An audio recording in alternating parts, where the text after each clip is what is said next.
refreshed. We are such a vibe. Y254. Imagine.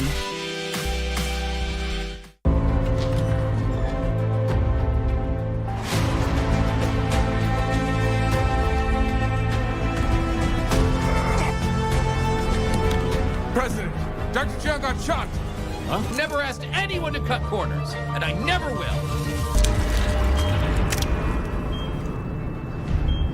Wipe his face. They're here. Defibrillator, 200. Clear.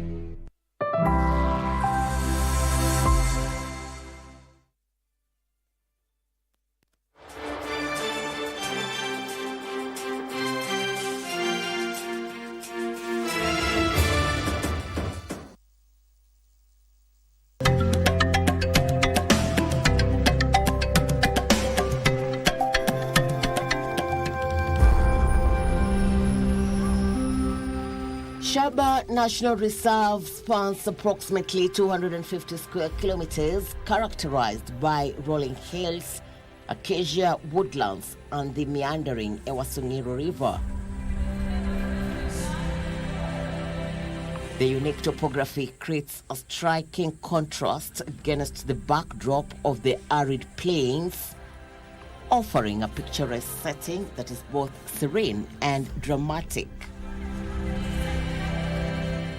The river, which serves as the lifeblood of the reserve, attracts wildlife, making it a prime spot for game viewing.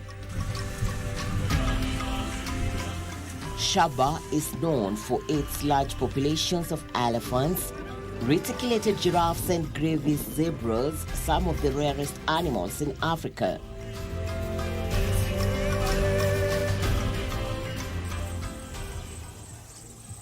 Birdwatchers will delight in the rich avifauna with over 300 species recorded, including the striking Somali ostrich and the vibrant violet-breasted roller. Not just giraffe, reticulated giraffe, Borevis zebra, Somali ostrich, long-necked gazelle or gerenuk, and the oryx, the Isa oryx. So those animals are only found in the northern part of the country.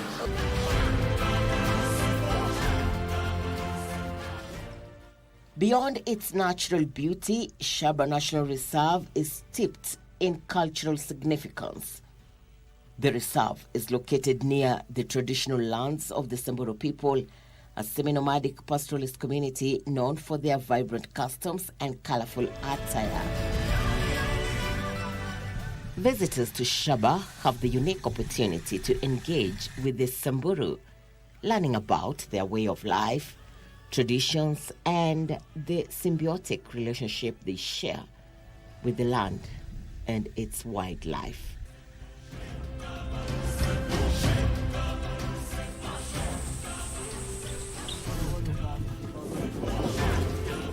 Chuma Odim, Magical Sense.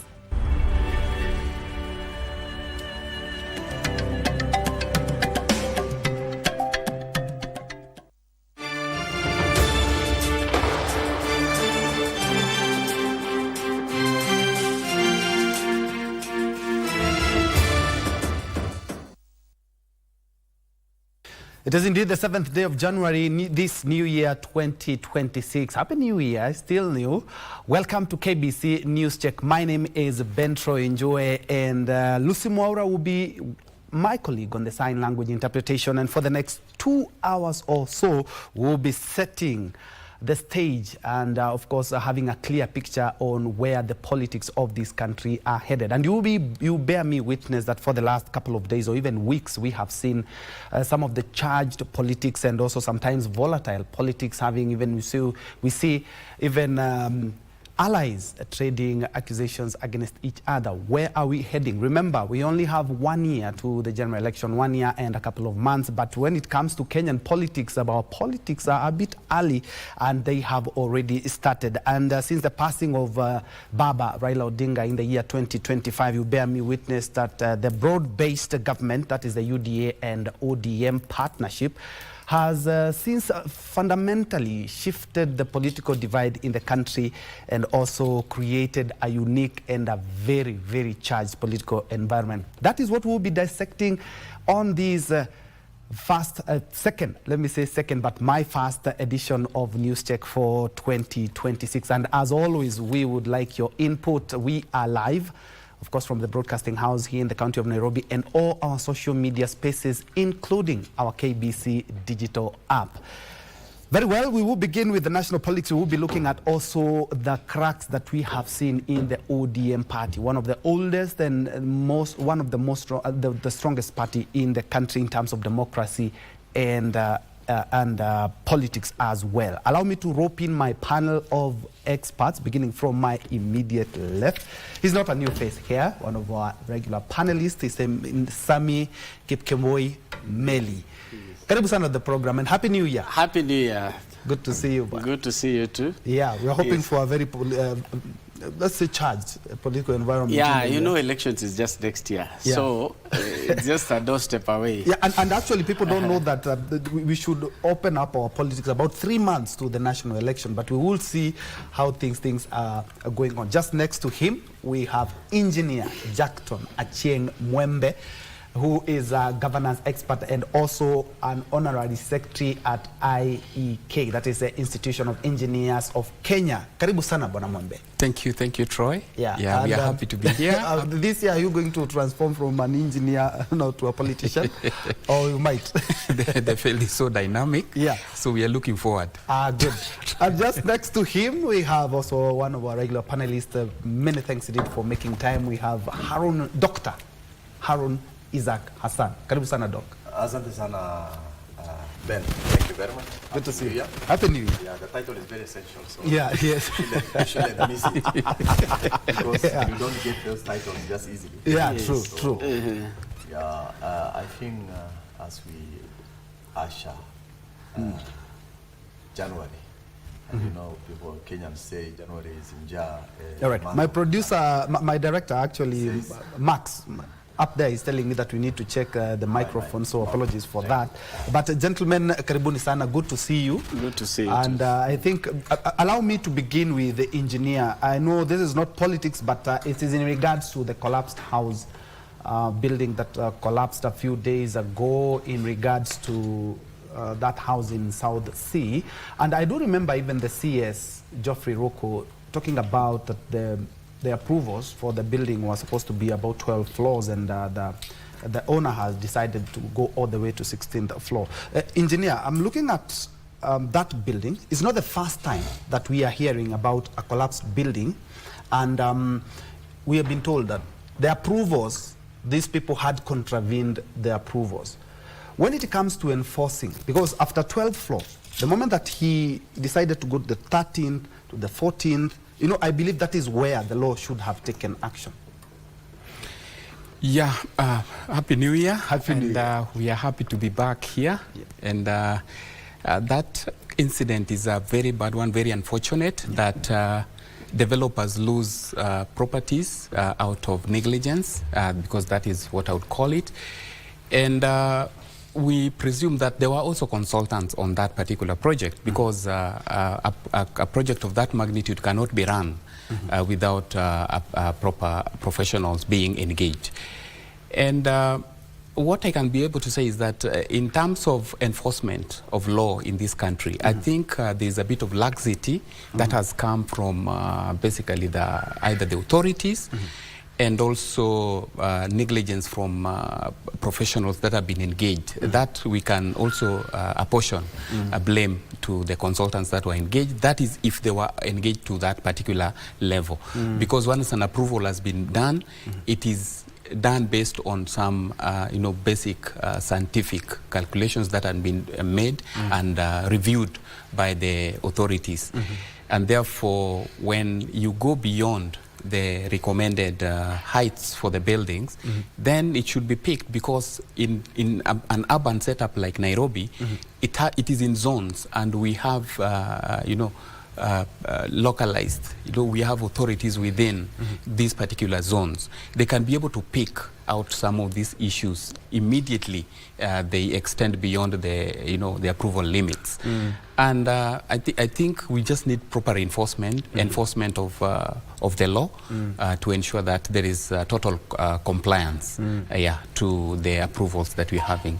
Otherwise, we'll continue to have several buildings collapsing. And two, this is a critical also aspect to the professionals that were engaged, because immediately the building moved from the 12th floor that was approved and which was designed.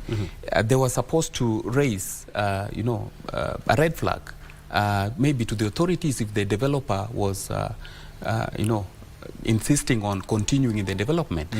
The most challenging thing is that the developer was actually, if you look at that thing, was actually the contractor. So in such a case, you only have two parties, where the developer is the same person who is doing the construction, and you have the consultants on the other side. So the authorities and the consultants were supposed to actually observe this in good time, so that you can be able to avoid incidences of that nature. It is very unfortunate that lives were actually lost. Kenyans, just because of something that could have been avoided. And do we have a lapse in regards to the enforcement? Yes, we do. What usually happens is that once a development of that nature is going on, whichever nature of development is going on, the authorities within that region are aware of such kind of developments. And therefore, they're supposed to be carrying out regular inspections within those particular regions, and that is NC, National Construction Authority, and also the county government. So if there is a lapse in terms of picking such kind of an irregularity, then it is easy for it to be picked at that particular time. Yes, so that we have, this supervisory role should be a continuous process. It cannot be where something is done at the approval stage, then you just say somebody will comply. No. Regulation and enforcement needs to be a continuous process.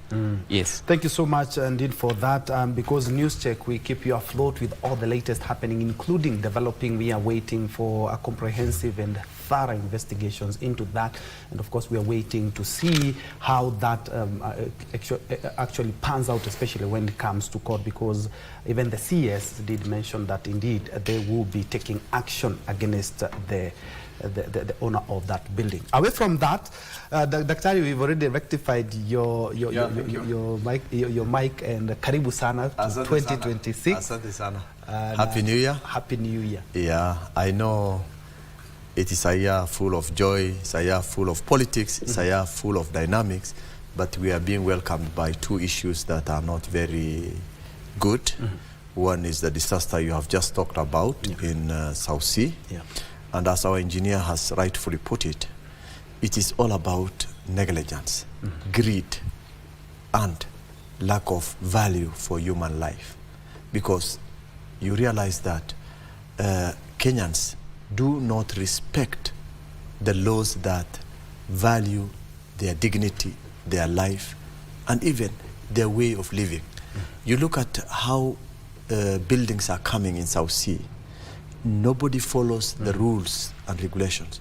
You realize that there was several other cases before this current one we are talking about. No action has been taken. I'm not very sure, engineer probably will tell me, because that is his field, whether actually we are having a lapse in the laws and the punishments that comes with when people commit such crimes. Because you cannot repeatedly do the same thing. For example, there was a building which collapsed in, was it in Kahawa? Yes. The other time? Yeah. There's the gas which was in the residence, which burnt in Embakasi, burnt many people. There's this one which has collapsed.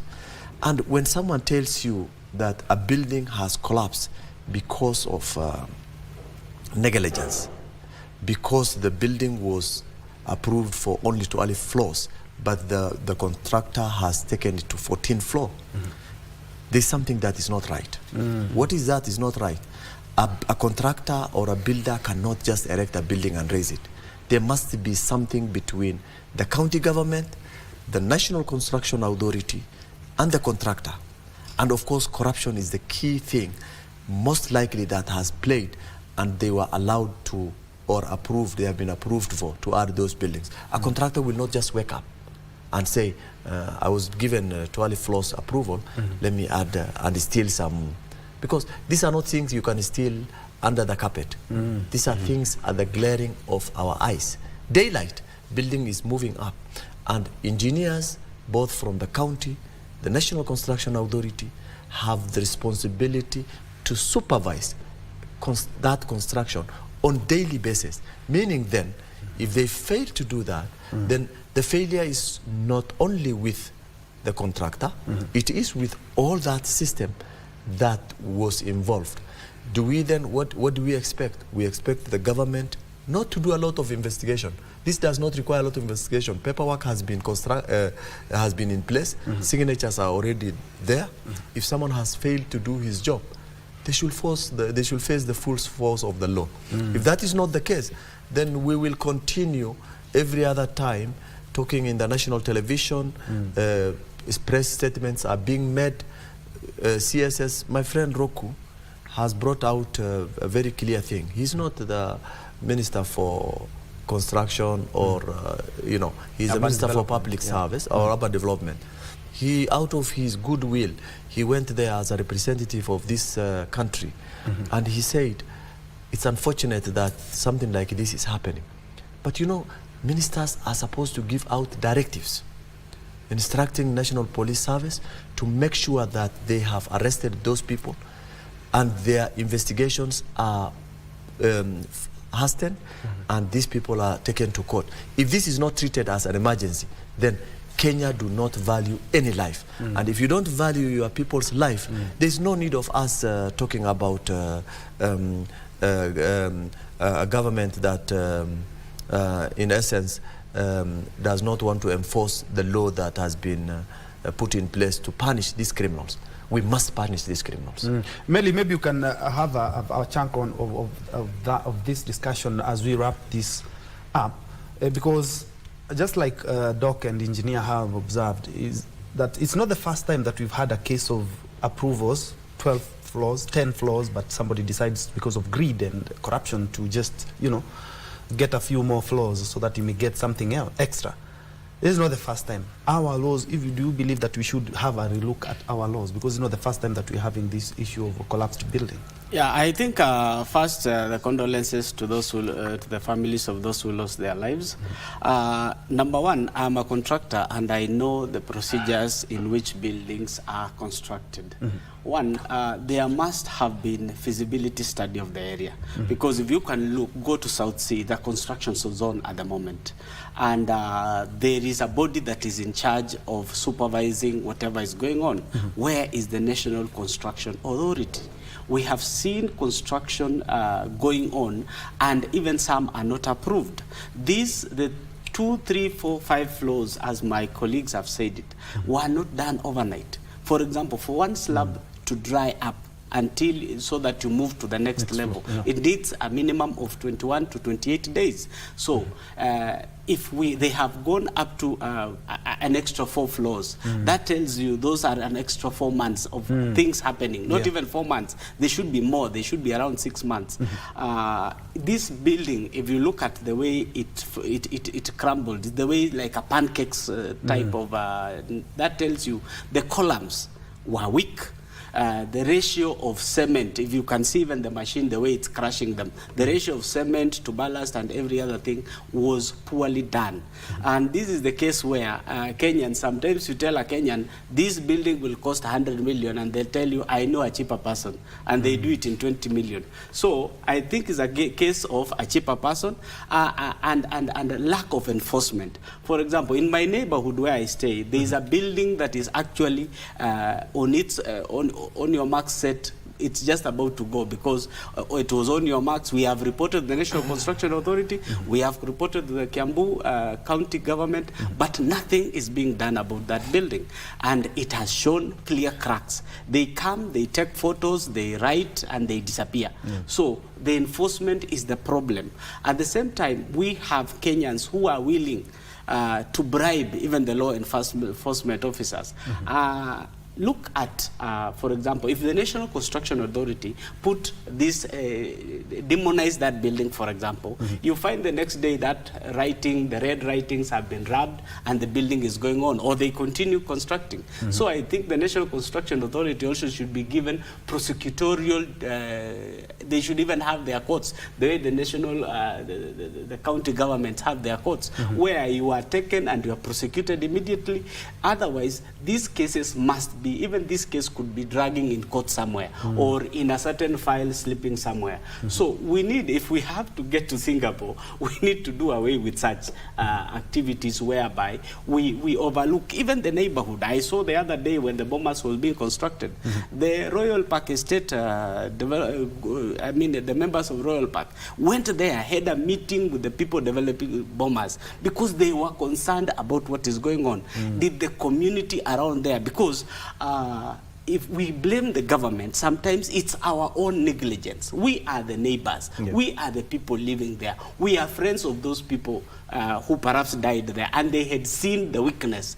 But we did not take action ourselves because we say a government the government of the people, by the people, for the people. The people, where are the people? Because if we have to take initiative ourselves. If this building is not working, we should all come up together and say, this was done the wrong way. And if you realize, even the contractor at Bomas had to have a meeting with the residents around that area, with the committee of residents around that area, and they agreed on the next parameters on what they are going to do. So even the neighbors, you can see, there is a neighboring building there, which has residents living there. And actually has been compromised now. So how safe are they? We are told the adjacent building is also like on your mark, set, go. So where is the government on all this? We don't just need a minister or a cabinet secretary going there to give a press conference, then disappears. Where are the enforcements? We need to be proactive as a country. We need to also know that a responsibility when you are in a certain office, you are carrying the lives of Kenyans. You are carrying the resources of Kenyans, because these are wasted resources already. These are wasted resources, and we saw it coming. The National Construction Authority must have visited that building.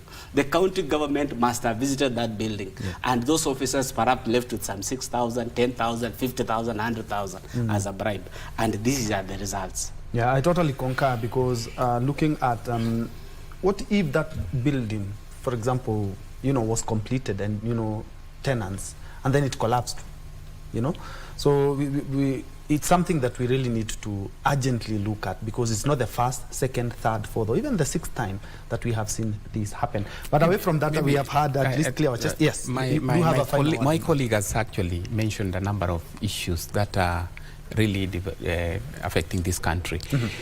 But I want...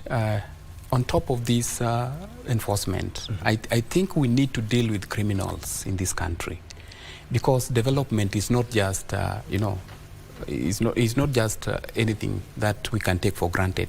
A developer, by the fact that they have the money or they have the resources that are required, they cannot behave like criminals and we just look at them. The country, the officials and the agencies needs to come out and deal with the criminals. Because if someone would be able to avoid very simple steps, the fact I've talked about human resource professionals, that's number one. Very, very critical in the construction, in the built environment. Number two, these professionals are the ones who will help you to identify issues in the industry, because we even have the manufacturing sector. I talk about this because I understand some of the substandard materials that are being used. A case in, we also have the Westlands. You remember the column that snapped? Yes, a building that goes up, then a column snaps along the way. So when we're looking at these things, it's a whole chain that needs to be dealt with, from the manufacturing aspect, from the professional aspects of the engagement of human resource, and also the registration. Is my colleague has mentioned that is a contractor.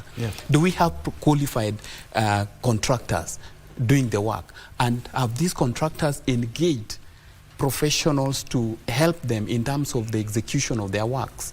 Because that is where we are going wrong. So we call this, I call them all criminals. Yeah, because if you avoid or you're trying to evade some of these issues that you want the more shortcut money from 12 to 16 exactly, floors, then you become a criminal. There's no difference between someone robbing a bank and you killing you know, the public through the collapsed buildings. Yeah, you know, the damage, if at all this building had collapsed maybe during the day or while under construction, would have been catastrophic. But gentlemen, thank you so much indeed. I really felt that we really need to address that, having an engineer and a contractor as well as a doc here who also is in the same industry. But gentlemen, I would like us to shift focus now to the political outlook that we have in the country. 2026 has come in with a bang, Doc, and all eyes on ODM, one of the oldest and most stable political parties in the country, and it's reeling under the heavy weight of the loss of Baba Raila Odinga. And it seems like just like they said, when a big tree is cut down, the birds scatter. When we have seen a political scattering, where we are having people taking sides in the same formation, that is ODM. The broad-based government, I believe that's where all issues began, because let's be honest, a section of ODM feel uncomfortable with the broad-based government. I'm talking about the likes of Babu Owino and even Secretary General Edwin Sifuna. The 2026, just we are months to the 2027 election. How can they, you know, keep the house in order? Just we have seen. The dynamics of politics everywhere around the world is usually very complex. I say it because every political party has an anchor. And if you lose your anchor, definitely everything falls apart. And I know, and we even said it, all those times when we were eulogizing Baba, that the exit of Baba from ODM because of leaving us signifies another journey for ODM, because with all those challenges in place, Baba was an authority. Baba could tell people, if you are not interested, you move on. But this political party that we have built for the past 20 years, you cannot destroy it. And therefore, he used to individualize it based on how a specific politician will model himself. Now, resistance has been even there during Baba's time. You know, Babu Owino, my friend Babu Owino, Sifuna, and many others actually were not for the idea of the broad base. And the broad base is not a coalition. It is an agreement of working together based on gains from each entity. And therefore, when that has already been dispensed and we know what gains ODM has got it in the broad-based government, then with the exit of Baba, those who felt that they would have been the right people to be given the gain, other than the ones who Baba has assembled, then will still have that bitterness. With the absence of Baba now, they feel they have a bit of strength to push the party. Therefore, that game that they are playing is not new. Secondly, every political party, when you are bringing them closer, for example, the ruling party, brings you closer as an ally of your government.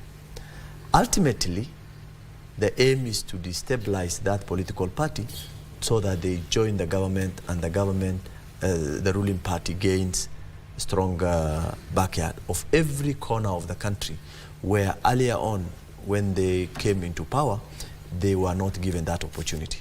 And therefore, it's a game of politics at that particular time. So it's expected that every time there's a game of politics, such things happen. An example is TNA and the URP. You remember? Yes. They were together as two entities who formed the government together. What happened in the second cycle? The two parties or the two leaders develop gradually confidence among themselves, and eventually they agreed to dissolve that political party to form one huge party to bid for the second term. Was that a very good move? No, politically it wasn't, because that's why our current president, when he was the deputy, with no political party backing him up, he was so vulnerable. But being a very good politician, he did not crash it like Rigiji himself very fast. He maintained the momentum and understood the objective of being there and what he expects to gain ultimately. So he had a focus to see whether he will become the next person leading this country. And definitely he has made it. So these are all political games. Thirdly, the rule of dormancy and the rule of superiority plays again within the party. You will realize that they are all junks who have been superior under the umbrella of Baba, and now Baba is gone. They have no much wings, and the young Turks will want to show that indeed they were there at the mercy of Baba. So if that was the reason as to why they were there, then now they want to prove to them that they have no shield. The only thing they have is fight for it, we will push you out. So there is all this play that is going on from all aspect of political game. Fourthly, is the fact that 2027 political game requires realignment of who you should bid with. So if you are going for those realignment and you are subjecting yourself to an ODM ticket, when you know very well you have insiders whom you have been rivals all through, they will not give you an opportunity to get a ticket on that political party. Meaning then, if you lose a ticket as a senior politician on a party that you have backed on, your games of politics has been destroyed. Therefore, they are trying to test the waters to make sure that if there is no way that they can get their ticket through this political party at the moment, then they should, in advance, prepare themselves and find where they will move to. How will they do that? If it is possible, they will go into destroy the whole party and then look at another formation that will have strength that will going to be used by them. But Makiu, don't forget, the old goons like Orengo and Anyang Onyong and the rest, these are people who have now been senior in the party. And because of their status currently, they have gone back there. If they are not with these young people, then these young people will go their own way. If they pull these young people, because they were not also for the opinion of the broad-based government. Yeah. Yes. So these young people are likely to be pushed by those old senior guys who are on the ground actually. Both of them are governors in Siaya and Kisumu. And they have influence on the ground at the moment, and they are likely to come out very clearly and tell the young people that we will push away everybody and you will be carrying the mantle of this political party and make sure that you have played your part. Oh. So basically, I think there's a lot of politics going on. It's not about the face value that we are seeing now.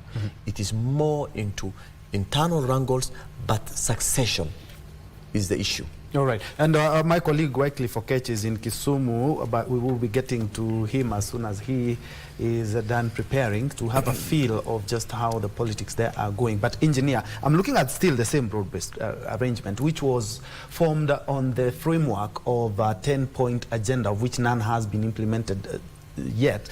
And we are almost 1 year, celebrating 1 year since the broad-based arrangement began. And I do remember even Baba, Raila Odinga, did acknowledge, yes, it is a big challenge, and some people may not feel that they are part of that government. And I do remember in one of the the political rallies, and Baba told Sifuna, "Usikue mkali sana, it's okay, let's he was known to be somebody who, other than democracy, he knows how to talk to people and how to put his house in order. Now he's not around.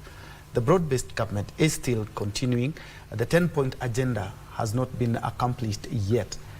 And we are talking about some people mentioning that 2027 could be a game changer.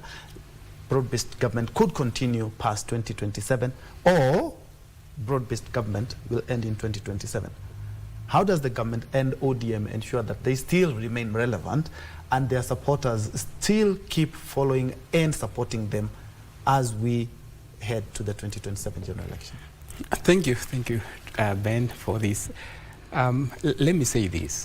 The late Raila did a great job in this country, and he considered this country bigger than even his own party, and therefore that's why he had to come out and lead the formation into government when this country was almost being taken over by the young people, and you can remember all the demonstrations that were going on. So it is bigger than 20 years. That was the life of Raila, the late Raila. And he has really contributed a lot towards the development in this country in terms of political growth. So with that background, you can actually see that Raila has been, the late Raila has been the anchor of ODM. He saw the future, he had the vision, and most of the people around him may have not realized that. And therefore, when you are empty and you don't know exactly where you are supposed to be going, then the moment the anchor leaves the scene, then now everybody scatters. And you realize that right now, the problem is going to be, you have to account for what you have done. It's not about where the party leader has put you, but accountability is what is going to count going forward. And you will see most of these leaders that... I'm informed by my director, Max, that we need to also check your mic. Apologies for that. But my colleague, Wycliffe Okech, is still on standby from the lakeside city of Kisumu, just to have a feel of, or reactions of Kenyans there in regards to not only broad-based arrangement, but also the political formation and the wrangles that have dogged the Orange Democratic Movement. Over to you, Wycliffe.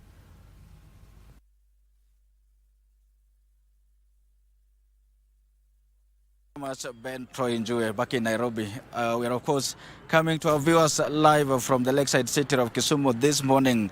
And the discussion in studio is very spot on, given the political dynamics that we are currently witnessing in the country. And remember, we cannot talk about the ODM party without mentioning Kisumu County, because Kisumu is part of the larger Nyanza region, where the ODM party enjoys massive following. Remember, before his passing, the Right Honorable Raila Amolo Odinga was the party leader of the ODM, and also politically speaking, the de facto political leader of this region for so many decades. And now his passing, with his passing, the confusion that is currently being witnessed within the ODM party is something that the pundits around here are saying that it was just a matter of time before we started witnessing whatever we are seeing right now. And of course, just before going further into this, let me invite one of the residents here. There are so many of them that I've invited, and I hope they're coming still. But then the one that is already here, Mr. Sospita Obungu, which is also a political voice in this region. You may want to move closer and share with us.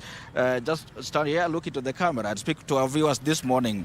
The Orange Democratic Party, it's a party that is so famous, that enjoys a massive following, especially not just in Kisumu, but the Luo Nyanza region. We are witnessing some back and forth. Can we say that the ODM party is in a crisis?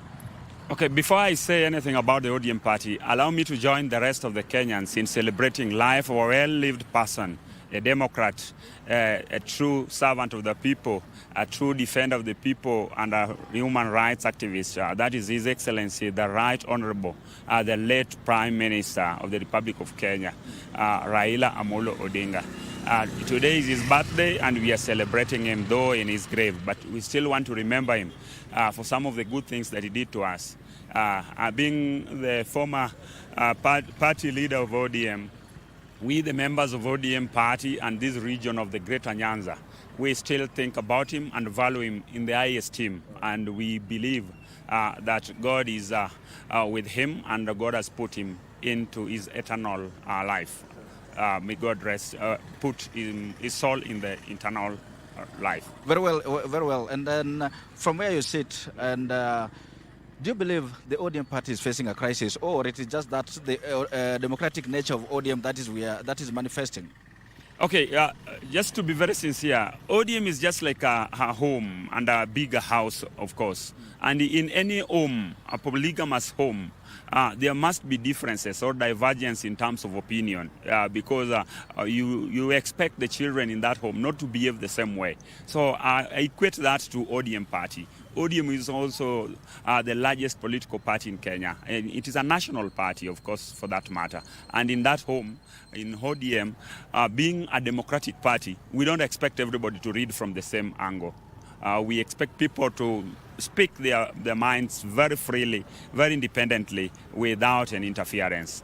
So with me, whatever has been happening of late, I consider it to be I consider it to be a free space whereby everybody wants to speak, to be seen, to be talking, or to be heard over and giving out their views. That is what I can say for now. Mm-hmm. Yeah. And that back and forth, do you think it portends well for the future of the party?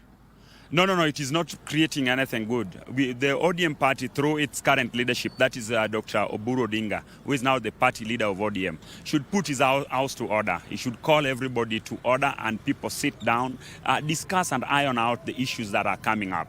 For example, these matters touching on the involvement of Uhuru Muigai Kenyatta into the elections, whereby the Azimio, in the last elections, the competition between William Samoei Ruto, the President of the Republic of Kenya, and the late Raila Amolo Odinga. We want to believe that is gone, and we should not even be discussing about it at this particular juncture. We have a lot of issues that are affecting us as Kenyans that we need to be talking about. Just to be very straight, there are a 10-point agenda that was agreed upon by the late Raila Amolo Odinga and the President William Samoei Ruto, which formed up a government known as broad-based, which people are talking about. These issues, the 10 points agenda that were put there, that were signed, these are the things that we need to talk about. We need to start reviewing them and seeing where have we gone in terms of implementation. Which areas have we covered and where are we not covered, so that we sit again as a people and start talking as a people, not talking at each other. Whatever is happening now, it is that people are talking at each other, not talking to each other. That is the only problem that we are facing as Kenyans today. Because we had issues touching on the abduction, we have matters touching on zero tolerance to corruption. Those were some of the key points that were agreed upon.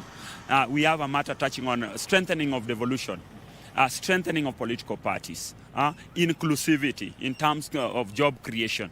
These are things that are very pertinent matters that we need to discuss at this particular time. Not that so-and-so gave money during the elections, the monies did not reach to the target where they were supposed to be taken to. That is not an agenda that we need to discuss today. We are not supposed to blame we are not supposed to blame Uhuru Muigai Kenyatta. After all, Uhuru supported us. We need to appreciate him for whatever he did to us. We had accepted and moved on that William Samoei Ruto is the President of the Republic of Kenya, and that should be our focus. How are we supporting this government? How are we putting this government to account, so that what is not taking place, what is not adding up, can be seen to be taking place? That is the most important thing that should happen at this particular juncture.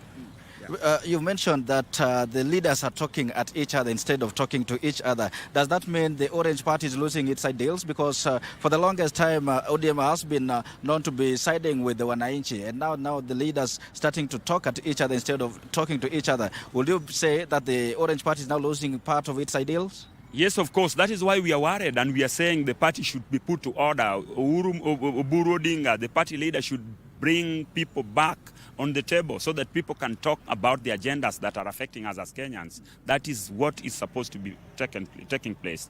I believe that whenever we start talking at each other, then the country will go towards a wrong direction, because a united ODM is a united country. Of course, ODM, it has got big following in the country, and whatever ODM talks about, it is believed that Kenyans are also part of what the ODM talks about. Therefore, when ODM is not on the right page, then everything is not also on the right page. So that is our worry as a people, that talking at each other is not what we expect at this particular juncture, but we need to talk to each other so that we bring these ideas together. We know that we are getting to another elections, that is in 2027. What ODM should start talking about now is identifying areas of potential.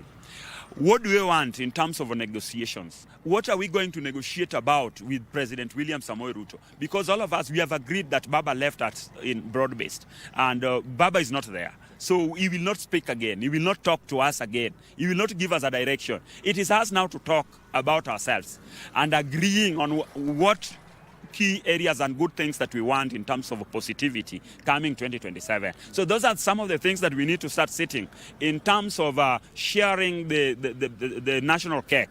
What are we going to have as ODM party? What are we going to get as Luo nation? Because before we get to ODM, as we are Luos, and we know there is competition amongst the tribes in Kenya. There is tribal politics in between it.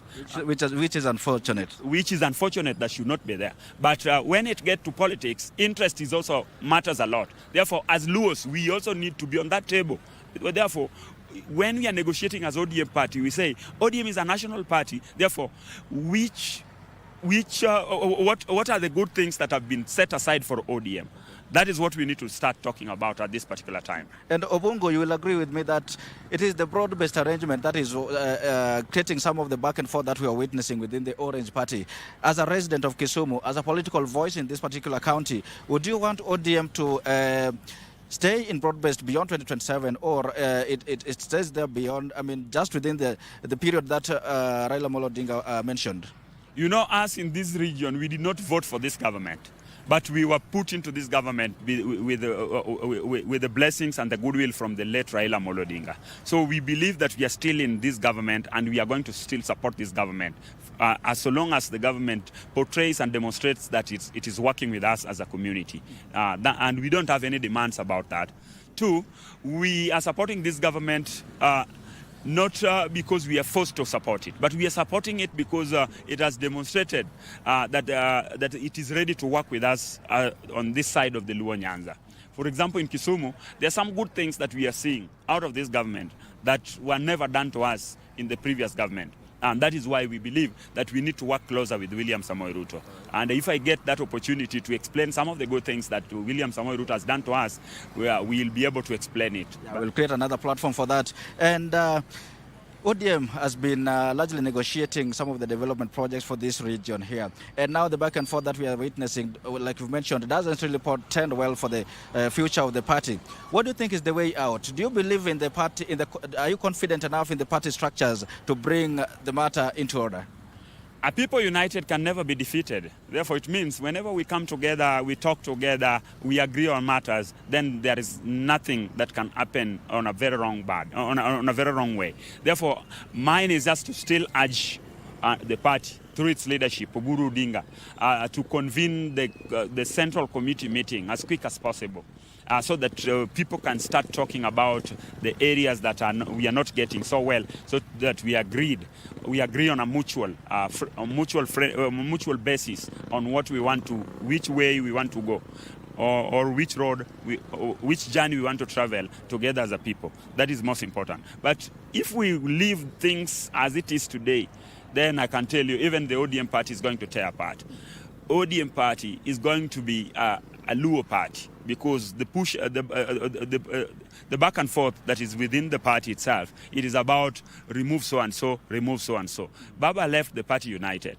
Before Baba died, he told us that whatever Edwin Sifuna says, it is what the party believes in. Because we must all know that Edwin Sifuna is the custodian of the party. The Secretary General. Is the custodian of the party. So whatever he talks about, we believe that the party talks about it. Because he doesn't, each and every time whenever he speaks, he says, I'm the Secretary General, meaning he speaks on behalf of the party. Therefore, mine is to ask the party to come together, the leadership of the party to come together and agree on what they want to talk. And when we get to funerals, this is my request to them. When they get to funerals, let them stick to the issues. Let them go there at the funeral and talk about what is there, not bringing out matters that are not supposed to be talked about at the funeral. So you agree with the factions, very lastly, so that means you agree with the factions that suggest that this infighting should be resolved internally instead of pouring the frustrations out there in the public? ODM matters and affairs should not be discussed outside the party's framework. It shouldn't be discussed in funerals. They need to have structured meetings where they discuss the issues and come out and give people the decisions of the party in terms of resolutions. That is what we expect.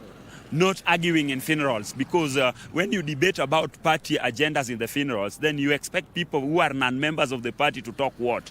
So we'll tell Sifuna that even with, because we trust you that you are the ODM Secretary General, we know that whatever you talk is about the party, but please speak it within the frameworks of the party.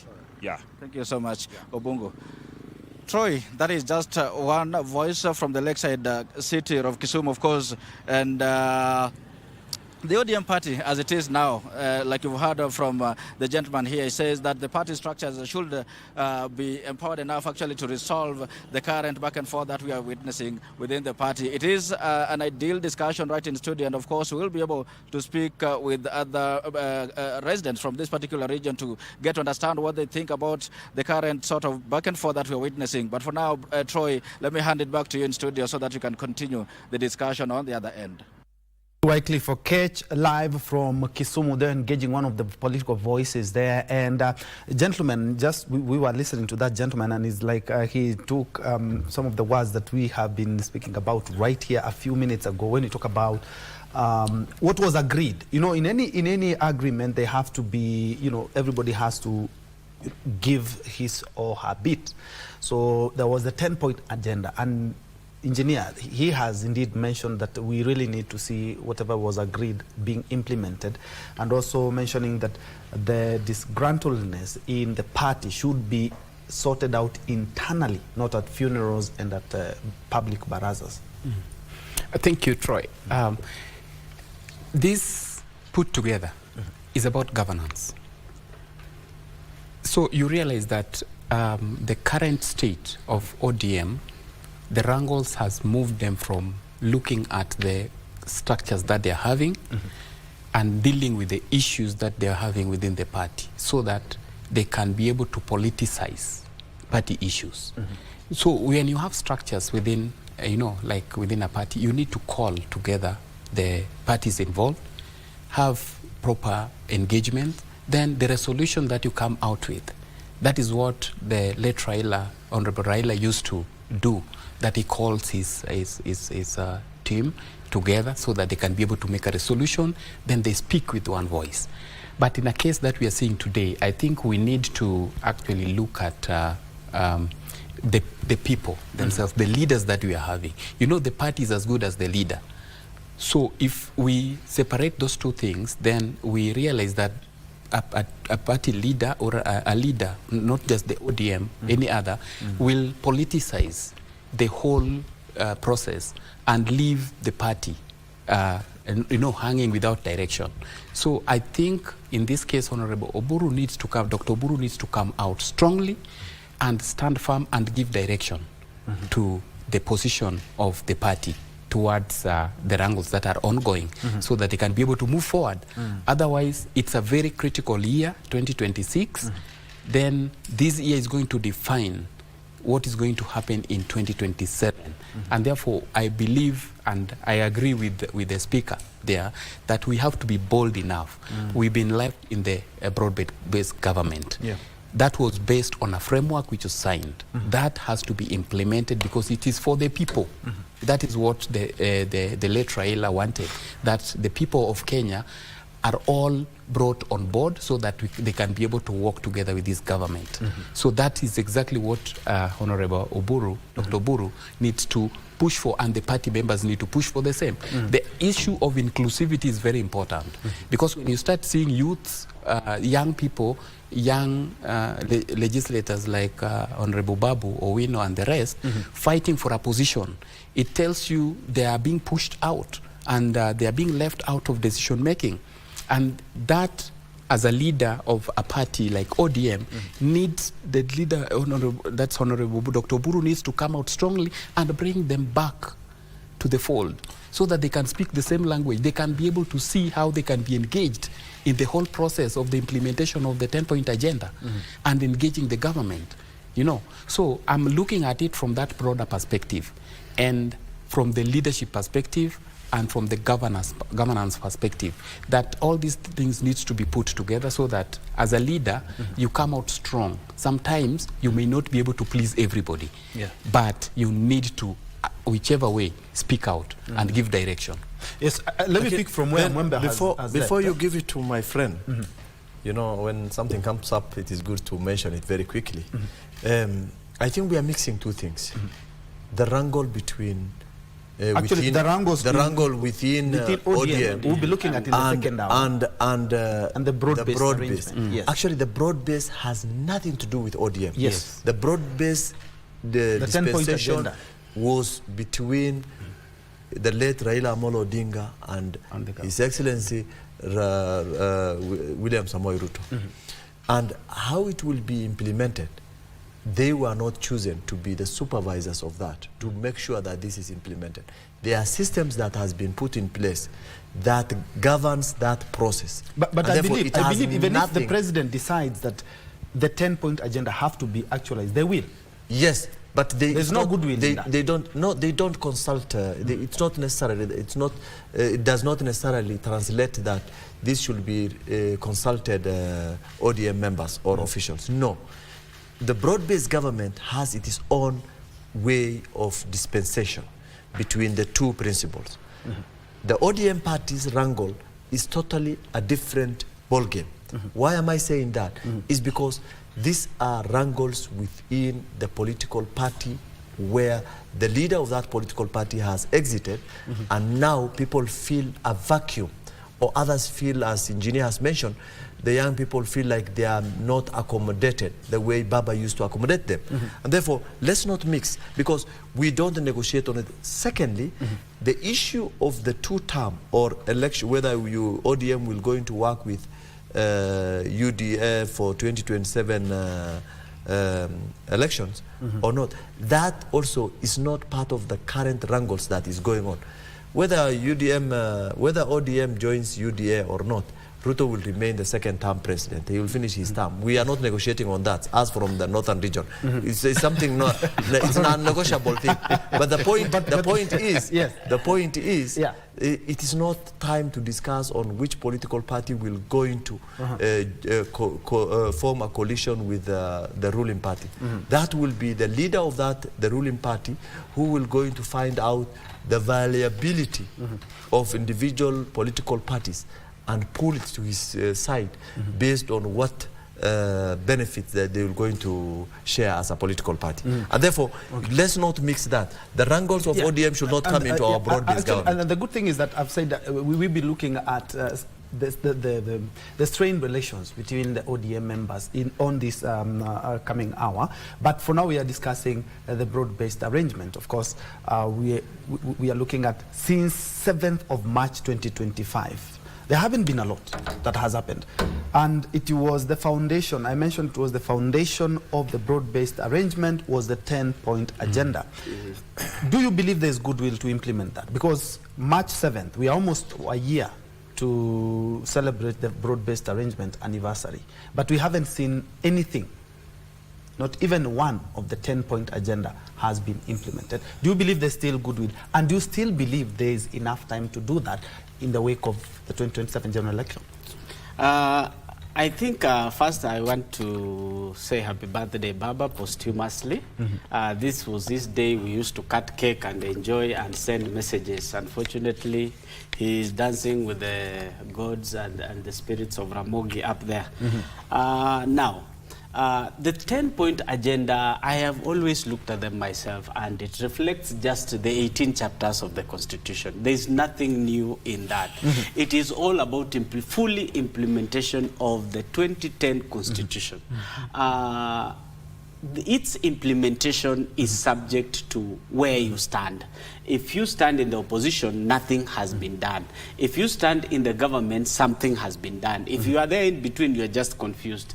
The 10-point agenda talked about the implementation of the NADCO report. And you remember in the NADCO report, even there are some seats that needs to be created that will involve the review of the Constitution or the amendment of the Constitution. Just hold the thought. Just hold the thought. I'm informed we have a commercial that we have to run and take a very short and quick break, and we'll be back with this discussion. On the second hour, we'll also delve deeper into the ODM wrangles that have rocked the year and, of course, the top echelons of ODM party. We'll be looking at that as soon as we are done with this break.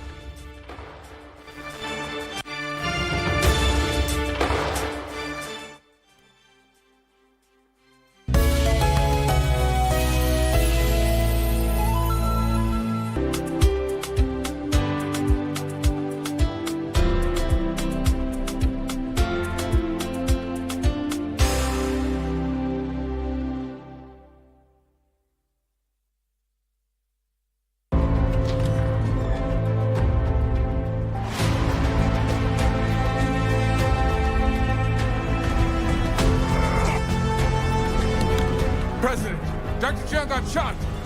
Never asked anyone to cut corners, and I never will. Wipe his face! They're here! Defibrillator, 200. Clear.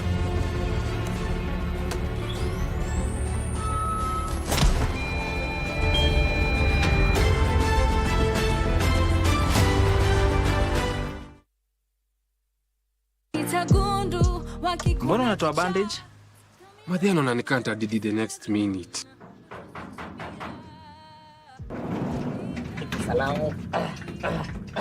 The two of you get out.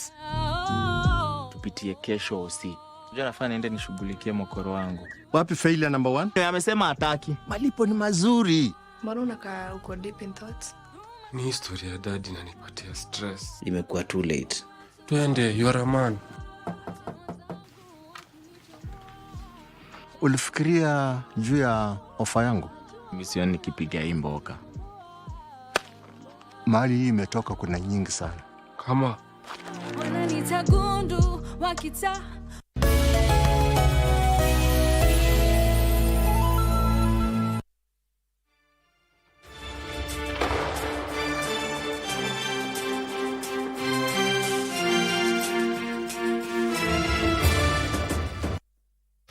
Welcome back to KBC News Check. Many thanks indeed for keeping us company. We are looking at the political landscape of Kenya and especially of political parties when it comes to 2026, because as you know, when it comes to Kenyan politics, we are always politically charged. And just a year and a couple of months to the general election, a lot is coming up, and especially when it comes to the alliance between the ruling party UDA and also the Orange Democratic Movement. We do remember there was a handshake on the March of 7th, 2025, but let's be honest, the foundations that, or everything that brought us together in regards to the broad-based government is the 10-point agenda, which has never been implemented. And we have two gentlemen, Dr. Isaac Hassan. We also have Engineer Jackton Achieng Mwembe and also Sami Kipkemboi Meli. Sami, apologies for that, but before we left, we were talking about the broad-based arrangement and the 10-point agenda. Do you believe there is goodwill to implement it? I'm saying this because after March 7th, Baba died in October. It's a couple of months, but nothing had moved yet. We are in 2026, but unfortunately, instead of the political party remaining coherent and remaining cohesive, we are seeing cracks. We are seeing, and the cracks themselves are they're up there, the top echelons of ODM. Talking about Secretary General, talking about the party leader, talking about the chairman of the party.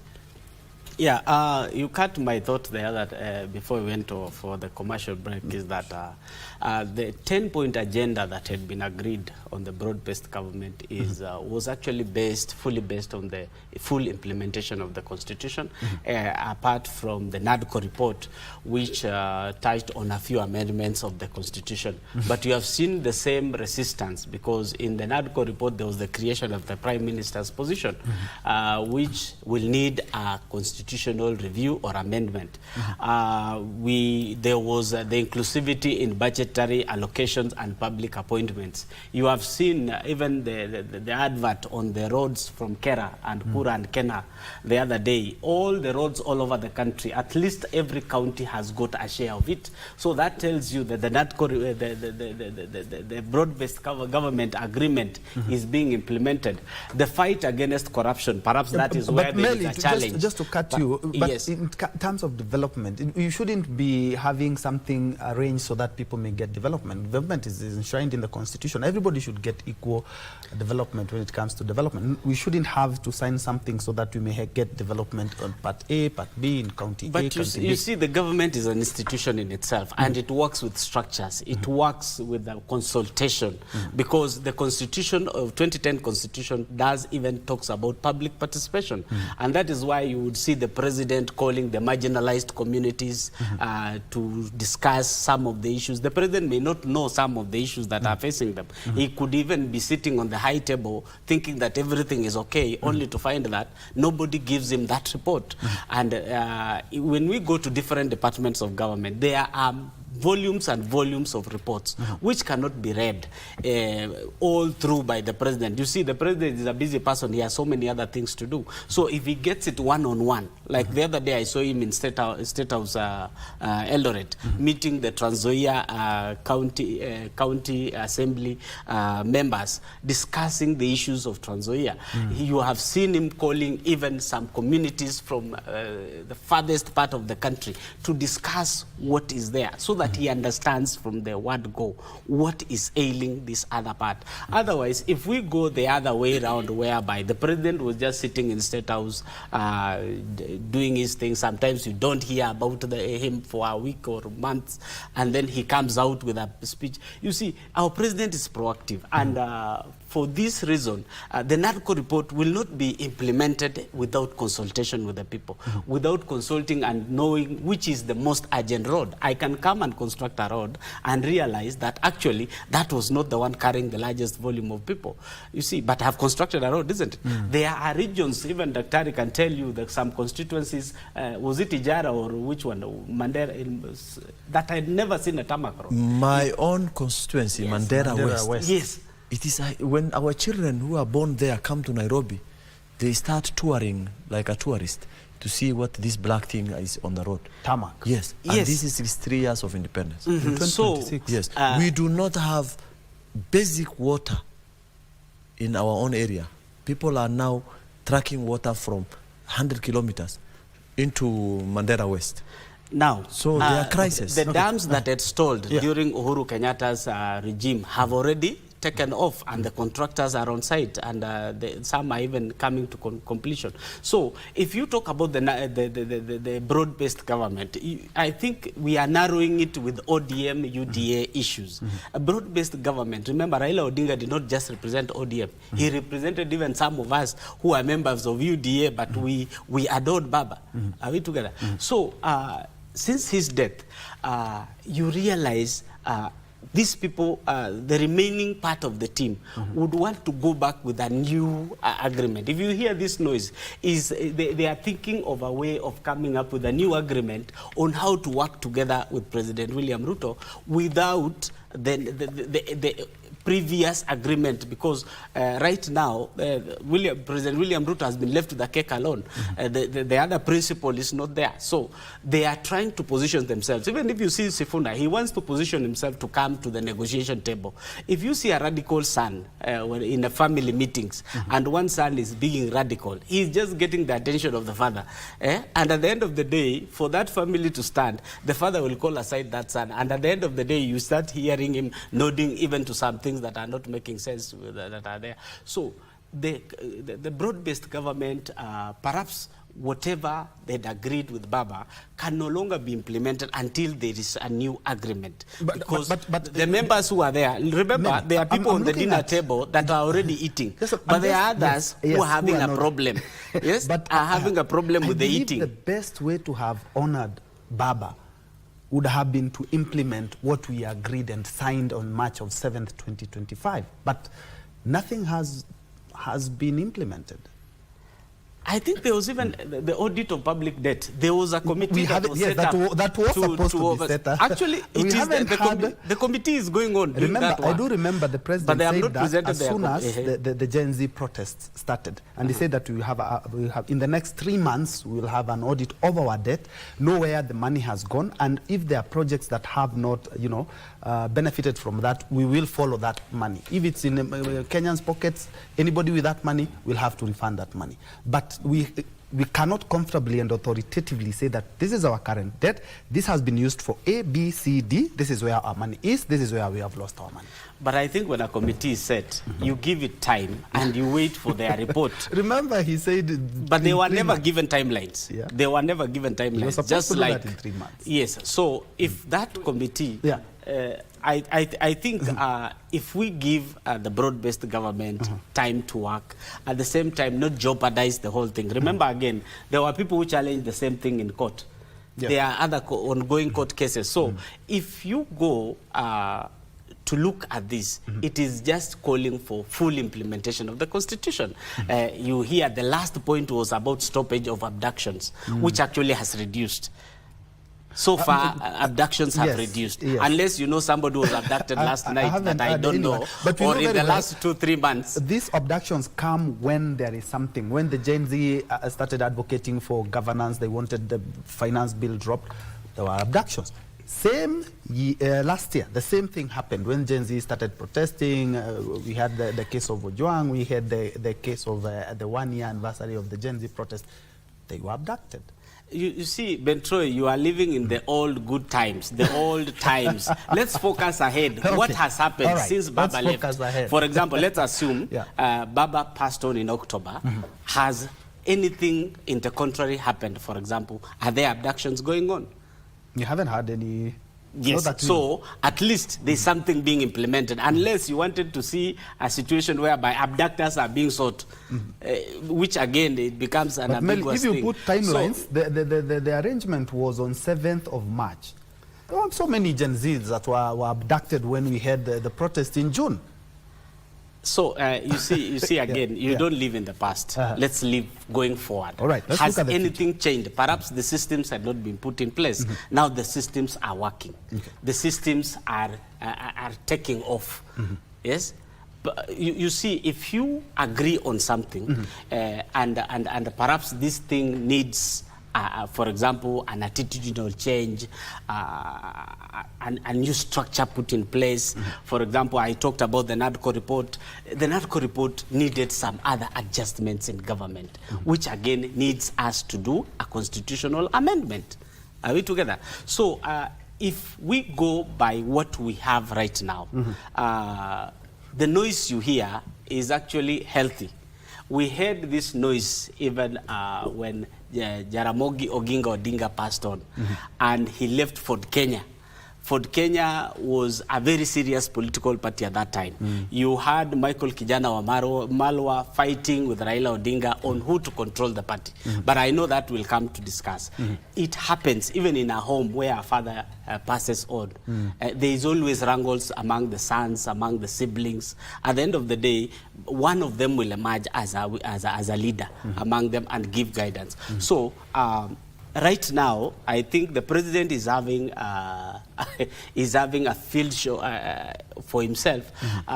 There's no one to keep him in check. Remember, Raila used to meet him more often than not to discuss the arrangement. But now there's wrangles, and perhaps you are seeing maybe there's nothing going on. But in the near future, you will see them.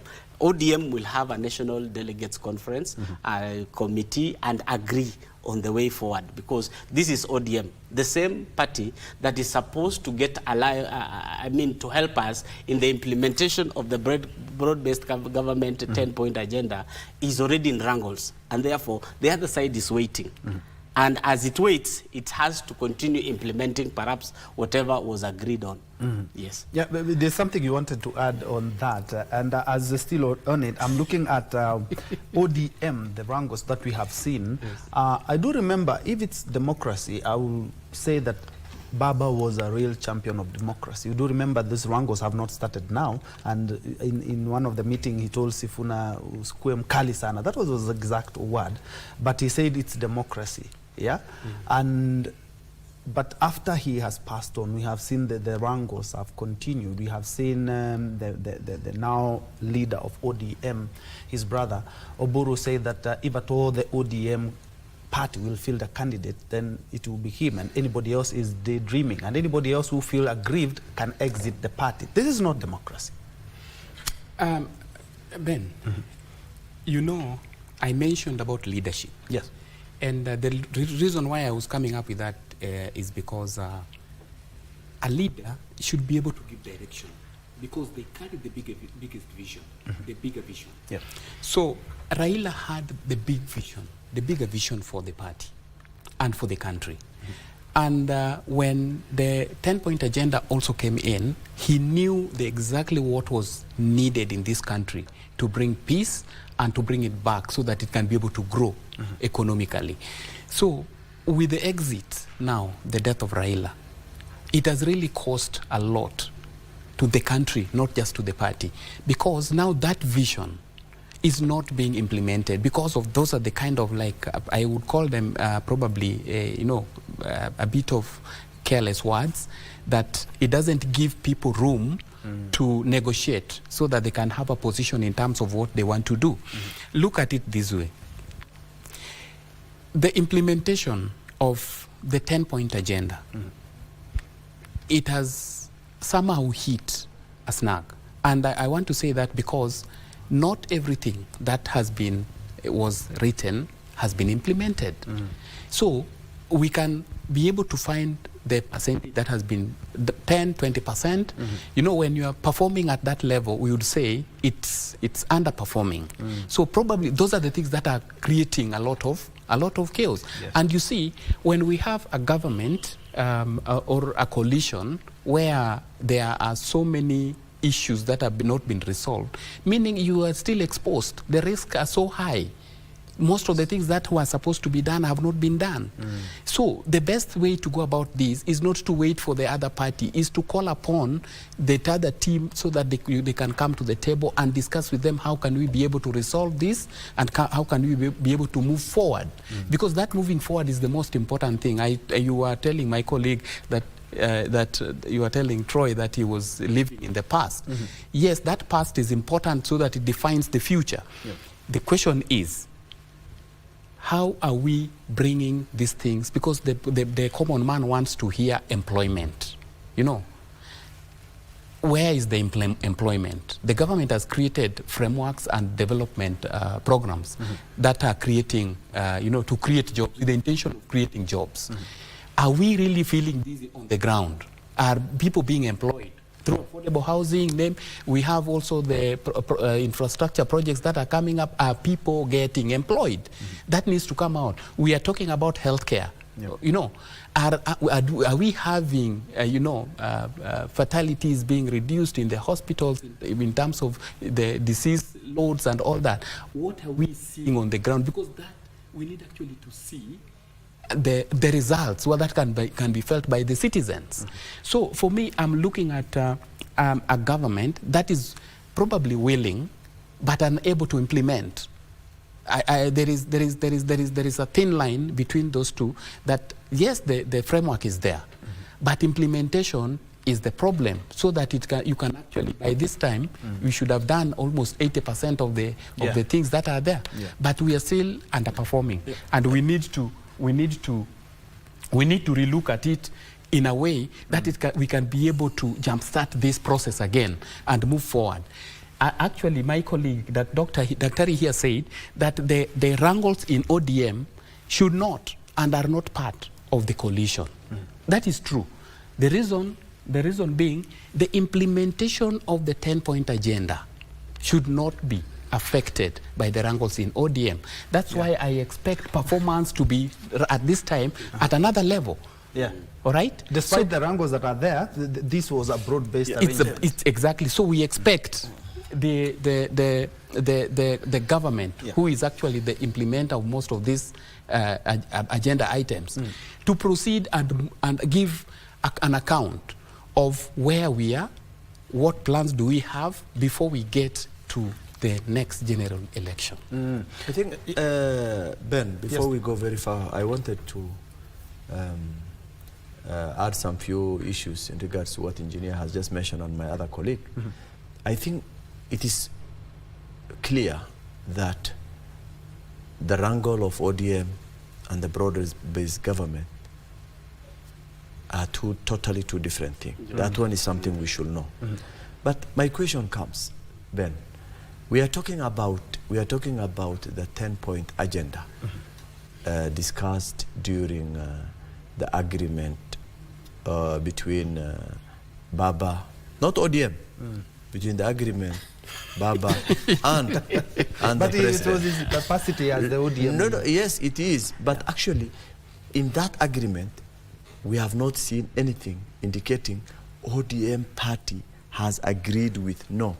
Baba as the leader of opposition, political leader of the political party.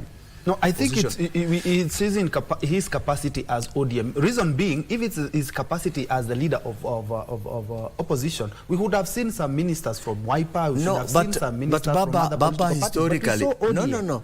Baba historically had some unique way of forming an agreement or shaking the hands. When he shook hands with Uhuru Kenyatta, he did not engage his other foot soldiers. He did it alone. When this other time he again still he made a broad-based government. ODM yes, let's agree that. But you know, there are two things we need to agree. One is there were some agreements between the two principles, and actions to do that were agreed upon. Some things were agreed upon. Some of the things were immediate. That was the appointment of the ministers and some other things, of course, and even giving Baba a recognition within the government system as a leader. Of course, he had been getting services from taxpayers' money. And of course, his send-off was a clear indication that he was a statesman. Now, what we are not very sure, and what I think most of us Kenyans talk about, is Baba said this, is the government implementing? Do we actually know exactly the timeline and how the broad-based government were expected to implement that? We do not know. The broad-based government, the ODM wing, has put their troops that was assumed to be part of the broad-based government to roll out and implement those agendas. And they are already in government, and they are cabinet secretaries for that purpose, because cabinet secretaries are the second in command after the president. So if that is the case, then we have no mandate to say that this is not being implemented, because nobody has given us a feedback on what has been implemented, what has not been implemented. And most likely, most of the things that are logically implementable must have been implemented. The ones which require our consent as Kenyans, for example, the issue of the issue of referendum that must be processing the offices that we talked about. I don't remember if in the broad-based agenda. Office of the Opposition or the Prime Cabinet Secretary was an agenda. The agenda was from NADCO. Yeah. Yes. So we could, because we are not actually very sure of whether he has collected all NADCO and put there and said these are the 10-point agenda, or we agree on this on our side of agreement. The NADCO had some points that were making sense. We will also implement them, but those that require attention from the public through referendum, they should also be tabled at the appropriate time. We cannot do referendum now. If there will be any referendum, like recently proposed by the Prime Cabinet Secretary, if we must have any reasonable referendum, then that will only happen concurrently with the election. Because we, even as he mentioned, the crisis we went through, the constitutional crisis we are in regards to boundary reviews, in regards to constitution reviews, in regards to other areas that were clearly prominent because of delays or lapse of some of the processes. Those are the issues that now currently Kenyans must debate on and agree on and say what is it. Otherwise, if the president has agreed to do certain things, he's doing it on behalf of Kenyans and he's doing it for Kenyans. So it's not must that someone should supervise him to see whether he has actually implemented ABCD or not. Once it is put in papers, the government works in a manner that everything that you put into the system must be budgeted for. The budget must be approved by Parliament, and afterwards that budget comes back. Priorities come in between, that perhaps now there are crises all over in terms of droughts. Now, if you have planned to make a development project in northern Kenya, it is not the right time to do now, because people are dying because of lack of food and water, basic thing. So you change that. The government is allowed to prioritize to save life. So we are in life-saving mode in part of the country. So it's not must that if they have agreed and he has set a timeline, the timeline must be respected. No, it has to go through the government procedure, the government protocol. Allow me, Doc. If someone makes a political statement in lieu of or in view of the fact that at that particular time it demanded for that political statement to be made, the political statement will be there, it will be in place, but it will not be a parameter that will be used to measure whether the government has fulfilled its promise as scheduled by the program. If there is no budget, the government will still keep it in their system until budget is found and allocated. But I think, I totally believe that if we have come up with 10-point agenda, we were not supposed to experiment. And it's something that we had already looked at and saw that it was possible. But allow me to leave this with the Kenyans just to see where are we in regards to the 10-point agenda. What was the 10-point agenda? Very quickly,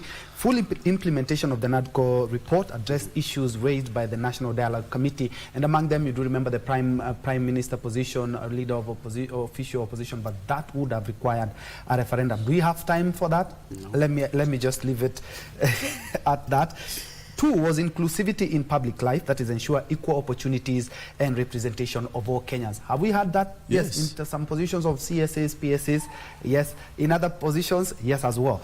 Protect and strengthen devolution, enhance county government capacity and resource allocation. 3rd, protect and strengthen devolution. 4th, youth livelihood, create economic opportunities, jobs, enterprise, support for young people. We have seen incubation hubs, we have seen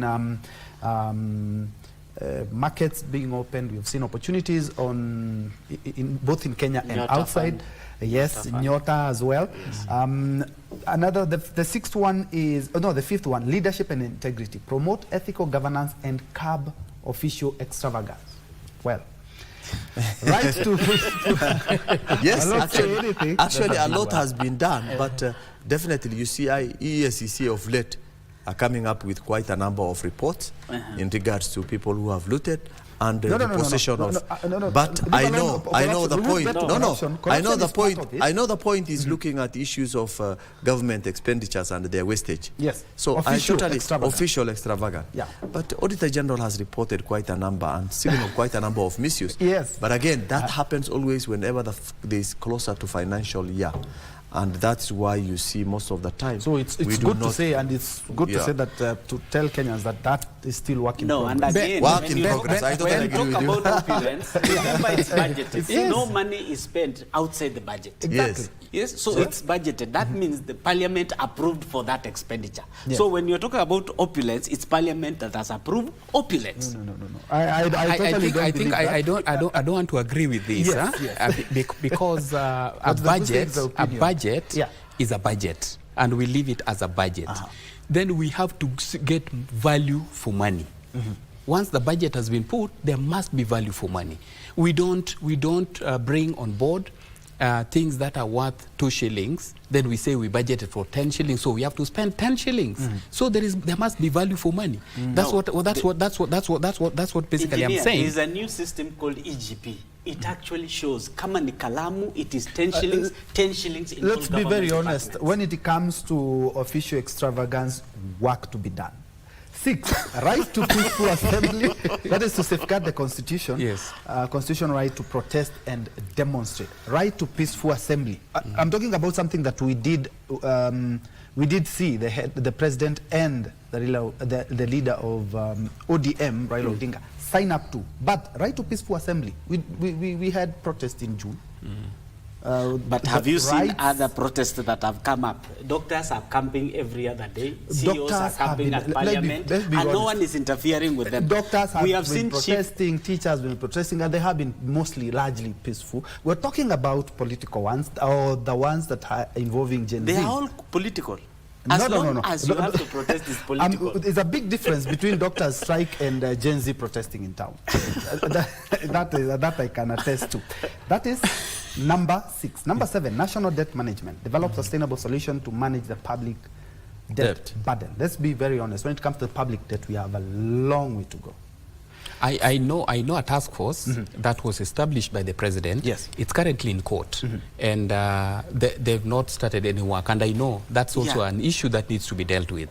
So that's why I say some of them, as you continue, some of them have actually been implemented. Their processes. Yes. They are work in progress. You have work in progress. Yes. Number 8, fighting corruption. Strengthening anti-corruption efforts and ensure efficient resource management. Of course, we have seen several recovers, property, let's be honest. Quite even over the holiday, you have seen some policemen if we are talking about bribes. Doc, if we are talking about now, the head of state, the former head of state, Uhuru Kenyatta, talk about 2 billion every day. If now we are talking about 500 million every day, it makes sense, and it shows that maybe we are headed in the right direction. President Uhuru Kenyatta was just a public statement. Is there an official record showing that? He has not shown that. If we go to the that's just he was playing to the gallery. Just leave that. Maybe. Are you saying there's no corruption in colleagues? There is. Are you saying there's no corruption in government? Giving figures on losing 2 billion daily, it could even be 5 billion. Perhaps he was eating the 3 billion. Maybe. Somebody is defending. I want to put in something in that. Huh? You see, when you start a process, a milestone is an outcome of that process. So when we talk about prosecution and recovery, that is just a process. The actual outcome of this should be prosecution. Yes. I want to see the measure of how many prosecutions have been done based on these recoveries. You can't recover. I totally concur. No, so that the law is not just about arresting and jailing. Yes. The law sometimes allows negotiation. If you are ready there's to mediation and there are quite a number of things which are in place, and that's according to the law. But I think we need to look at it objectively from the perspective of efforts that has been put in place now that has never been there before, because EACC is not a new entity. It has been there and it has been established through our constitution of 2010. And therefore, if EACC has now shown significant progress in terms of asset recovery, if they have shown significant process where there are files which are being taken to courts, I know very well that the EACC CEO confirmed that there are 2 files which are being submitted to ODPP for finalization and possible prosecution of the governor, former governor of Mandera, and the current governor when he was a speaker, over 1.96 billion or roughly there. Exact amount I'm not very certain. You see, those are things which we have not heard from previous government dispensation. And therefore, that is not the only one. He said he has over 3,000 files which are under radar. So this is a process. It's our legal system that does not just do the jungle way of doing things. All right. So basically, I think just to conclude that, is that there are significant progress in terms of fighting corruption. And of course, the president, every other day, giving directives in regards to public servants and even outside people on this culture that is toxic within our society of called corruption. All right, and that is why I've said I'm tossing the ball to Kenyans so that they may, look at this 10-point, look at how we've been able to analyze them and also make an informed decision. When it comes to corruption, and gentlemen, I'm surprised that we seem to be saying that we are winning the war on corruption. And just a few months ago, we had hospitals, we had the SHA scandal. How many people have been jailed? Kenyans will be asking such questions. Fighting corruption and strengthening anti-corruption efforts and ensure efficient resource management. That was the 8th one. The 9th one was stop wastage and enhance efficiency. That is cutting wasteful spending and improving government efficiency. I would say when it comes to public service, the government is on the right track. Number 10, protect sovereignty and rule of law, uphold constitutionalism and the will of the people. Those are the 10-point agenda. And so every time that you hear the 10-point agenda, you just look at the way the government has been since March of 7th when we signed this, and where are we now? It's almost 1 year. Away from that, I do remember Doc said that it's 2 different things when you talk about the broad-based government and the wrangles in ODM. We have had issues when it comes to the relationship between the party leader, Oburu Odinga. Let's look at Edwin Sifuna, who is the party SG, and also looking at Governor Wanga, looking at like the likes of Senator Akech, who seem to be reading from different scripts. Babu Owino, we have 2 factions, yes, and we haven't had them talk about an NDC, or we've not had them talk about having a meeting to resolve this crisis. Where are we seeing them resolve this crisis? In public barazas, in barrios. How can ODM, which is one of the strongest parties in the country, resolve its conflict and ensure that everyone feels accounted for as we go to 2027? Or are we likely to see some factions break away from ODM, just like we have seen some of the MPs voted on a UDA party ticket now singing the song of another party? Thank you, Troy, Ben, once again. I want to take us a little bit back with the leadership. After the demise of Honorable Raila, the party had its organs and the way it's supposed to, the leadership.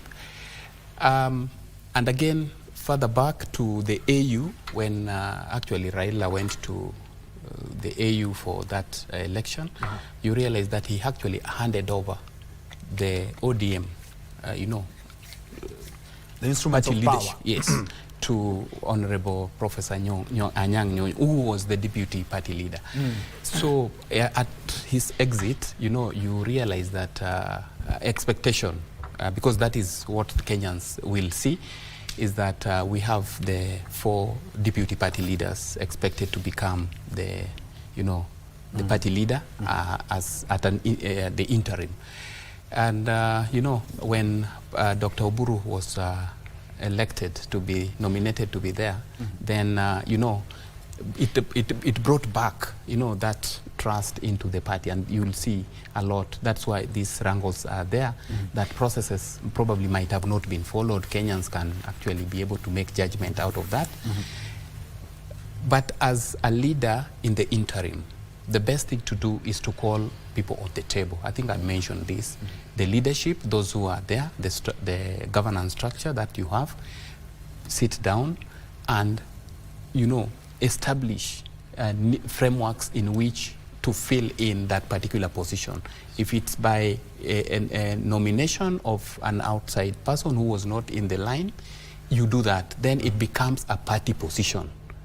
So that when you communicate out the members will be able to have trust in the leadership. Right now, there is so much confusion to the citizens and the members of the party in the direction that we are taking, because we have prominent members of this party fighting each other and you know, not looking into their each other's eye.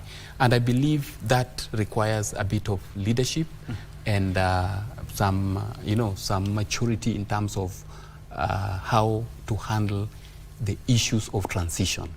Yeah, if not handled properly, again, I can tell you, these things will continue towards the end of this year, and you know, we are not going to have a good election, yeah, especially for the party. Meli, I'm looking at opposition as a partner to the government, because ODM has a number of cabinet secretaries, and top officials like Gladys Wanga have hinted at backing President William Ruto for a re-election bid, and even CSOPO has mentioned that several times, while others like the SG, that is Edwin Sifuna, has mentioned or insisted that Baba really didn't want us to go that far, and there wasn't a definite decision in regards to supporting the president in 2027, but that would have been decided as we gear up for the 2027 political matrix. And also Babu Owino seems to be singing a different tune from the likes of Gladys Wanga and the party leader. And I'm looking at how the party maintains its identity when its top brass is divided between supporting the government and also remaining in the opposition bench. I want to agree with the engineer. It's all about leadership. You know, Baba was ODM and ODM was Baba. Currently, the shoes that Baba perhaps left there are too big for anyone in ODM to wear alone until they come together and discuss, sit down as a house and chart the way forward. Unfortunately, what you are seeing is some people are staging perhaps a coup d'etat in ODM. Some others are very comfortable with what they got in the broad-based government, and they are just quiet and defending their positions. But you see, in every big organization, when the key leader leaves the stage, there's always a vacuum that is left, and everybody seems to be trying to fill that vacuum. But they are not talking to each other at the moment. They are talking at each other, unfortunately, in burials and in church podiums, which again is not good for the party. Remember, as I said before, when Ford Kenya, when Jaramogi Oginga Odinga died and he was the leader of Ford Kenya, that time Ford Kenya underwent serious changes, and at the end we came, NDP came out of that with Raila Odinga leading the other part, and then again, when Wamalwa Kijana, the vice president at that time, passed on, there were wrangles again, and you got the new Ford Kenya. Unfortunately, ODM will not survive that. It might split into several factions, which is expected, especially when the glue, the gum that put it together is no longer there. Unfortunately, if they have to keep this party, they should stop this public outcry and talking. Another one is saying 1 term, another one is saying 2 term at the same time. They are in the same political party. Baba was democratic enough. He accommodated the young tax because at some point he was young himself. He knew what was happening. And he knew how to contain Babu Owino and Sifuna. And he knew how to contain the old tax also in there. Now that is not there. The jail is not there. These people are hitting themselves left, right, and center. And at the end of the day, we will see a Nicolas Maduro moment, whereby somebody will have to be kicked out, and perhaps is taken elsewhere so that the party can stand. And if, for example, the people of Nyanza do not stand with their party, because this party, being a national party, has the roots, has the foundation where it is. They have to call to order the leadership and tell the leadership that sit down. Since Baba went, they have not sat down. They were in a party mood after that. They went to the coast, they went to Western Kenya for celebration of ODM 20 years. Unfortunately, these 20 years may end in the 21st year. And Sifuna, being a young person, is so energetic. He has a lot of energy of a young man. At the same time, the Oburu Odinga has the wisdom of an old man, and the content and the understanding of the political scenes. Unfortunately, he's not talking to the young people and containing them. Unfortunately, he's telling them, "Kama utaki toka." If you don't want and leave, that means you are dismembering the party. At the end of the day, ODM may just end up into the archives. I'm sure somebody in the National Archives Center should be able to start collecting the documents of ODM and put them there, because as we head towards 2027 general elections, remember, there is mutation in political parties. And the coalition of political parties. And unfortunately, that might end up being the end of ODM, or the beginning of a different political formation. Yes, remember, President William Ruto would love to have ODM for himself, would love to have the entire ODM for himself, because he knows this is a serious block of voters. This is a party that has structures. Unfortunately, the young men and the old men are not consulting. They are not dialoguing. And at the end of the day, they might end up losing everything themselves. And because of the interest of time, my director informs me we have around 3-4 minutes. I'm looking at reforming the secretariat. We haven't seen an NDC doc. We haven't seen an NDC or an NDG from the ruling party. And just like building from what Meli has mentioned, we have the old tax, the likes of Rengo, the likes of who should be offering Anyang' Nyong'o and Oburu Odinga, who should be offering a way, should be offering the wisdom he has mentioned. And we have the energy of the young tax, the Edwin Sifunas and the Babu Owinos. Should ODM restructure its secretariat or even its top echelon so that they be in line? They first of all have a sit down, talk about the issues that are affecting them. If it's reforming the secretariat, we decide who will, if we are going alone, if we are going with the broad-based government, or even if we are going with the united opposition. Is it the right time? Do they actually want to have an NDC? Do they actually want to restructure their secretariat? Do they going to agree on who will going to carry the mantle? These are the questions surrounding ODM leadership. And as long as those questions have not been answered, and there are no goodwill in terms of revisiting all those things and making sure that it works for them, I don't think if ODM will be in existence.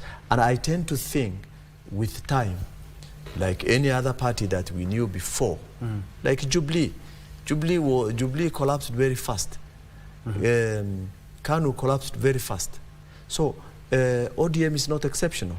In the Kenyan political history, we are used to giant political parties later shelving everything and going after other things. So I always say Kenyans are seasonal.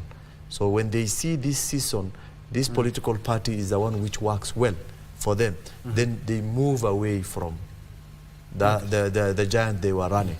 Even the small political parties have the same thing. For example, in 2014, Mandera County had EFP party, which elected all the leadership from that county. All of them. They joined the coalition of URP and TNA.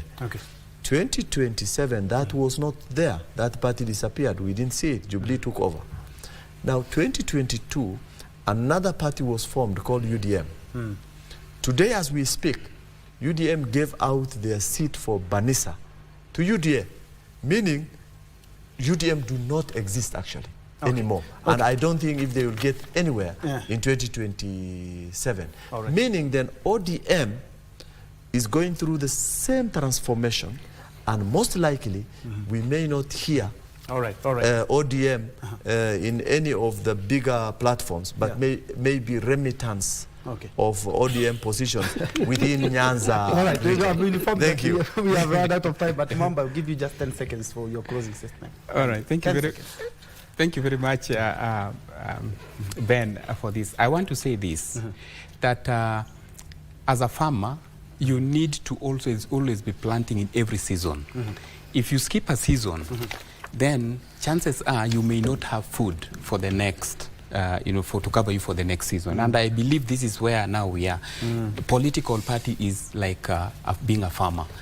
And this is the time that they need to strengthen their house, that if they don't, and this passes, we may not be able to see ODM. That has been Engineer Jackson Chieng Mwembe, who is a leadership and governance expert and also an honorary secretary at IEK. Just next to him, we have Dr. Harun Isaac Hassan, who is a political analyst and also governance expert. We also have a political analyst here by the name of Sami Meli. Many thanks indeed, gentlemen, for making time and for your insights. And it was a very interesting one. And thank you as a viewer, for making time. My name is Bentro Njue. The sign language interpretation have been helped by Lenza Odingo. I'm now giving the baton to the Swahili now for Kurunzi and Tamrini. Many thanks for joining us. To have yourself a blessed afternoon. I'm Bentro Njue.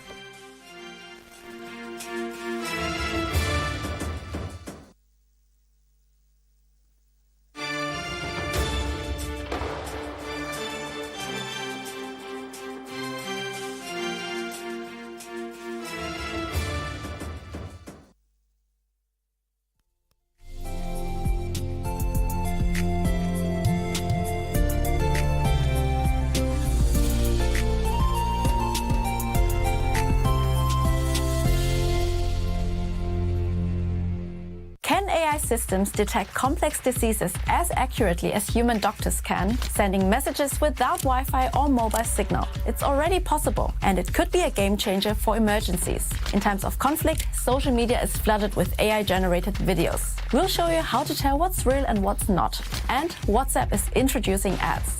What does that mean for your privacy? That's coming up now. Who do you trust more? A doctor with years of training or an AI built to diagnose diseases? AI is transforming medicine. It can detect cancer at a very early stage. It spots signs of Alzheimer's before symptoms really show. And AI models are especially good at reading medical images. But here's the big question. Can AI help with general diagnoses? Like when you walk into a clinic with vague symptoms? And what does all this mean for you? Let's find out. Diagnosed by AI. Microsoft has built an AI system called MAI-DxO. They linked it to a specific medical database and OpenAI's ChatGPT-o3. That's an advanced reasoning model. What does that mean? The AI doesn't just offer the most likely answer like other models would. It tries to solve problems step by step using logic and evidence to solve complex tasks. To test it, Microsoft generated medical cases based on different patients' real data. Each case came with a set of symptoms. The AI could even order extra tests, fictional but medically accurate, to confirm or rule out a diagnosis. Microsoft says the AI solved 8 out of 10 cases. When real doctors were given the case studies without any help, no books, no colleagues, no AI, their answers were only right in 2 out of the 10 cases. What's important, a peer review where other experts evaluate the research is still pending for this study. Still, Mustafa Suleiman, head of Microsoft's AI unit, says these systems could be nearly error-free in a couple of years. He says this will massively relieve health systems all over the world. So, could AI be smarter than your doctor? Well, in specific cases, it already kind of is, especially when it comes to medical image recognition, like analyzing brain scans. It can also save costs.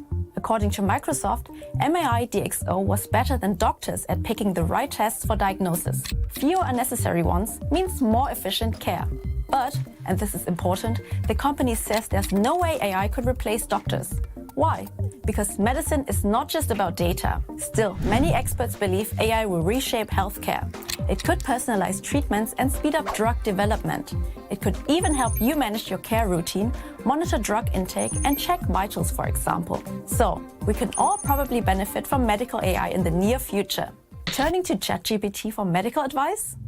Even though ChatGPT 03 was part of Microsoft's AI setup, you should never rely on a general chatbot for medical advice. Here are 5 reasons why. A chatbot doesn't know your full medical history. It can't give advice that's truly personal or accurate in your situation. An AI chatbot can't examine you or order tests, and those are often needed to figure out what's really going on with your health. Sometimes it gives wrong or outdated information. That's because it's just pulling from the data that it was trained on and not real-time medical data. An AI chatbot can sound confident even when it's wrong. That might make you trust advice that could actually be harmful. Last but not least, AI is not a doctor. Real doctors use years of training and hands-on experience, while a chatbot is just a tool meant to help with general information. It's not meant to replace professional care. You've probably used Bluetooth lately, maybe right now to watch this video with your headphones on. But did you know you can use Bluetooth to send messages? No Wi-Fi, no cell signal, just Bluetooth. Jack Dorsey, the Twitter co-founder, presented an app for that. Here's how it works and what it can do for you. Jack Dorsey's Bluetooth messaging app is called BitChat. The idea of chatting with people nearby via Bluetooth isn't new. Simply put, your message hops from one phone to the next until it reaches the person you're trying to reach. That's called a mesh network. We'll get more into the tech behind it later. But first, why would you even want this? Here are 3 use cases.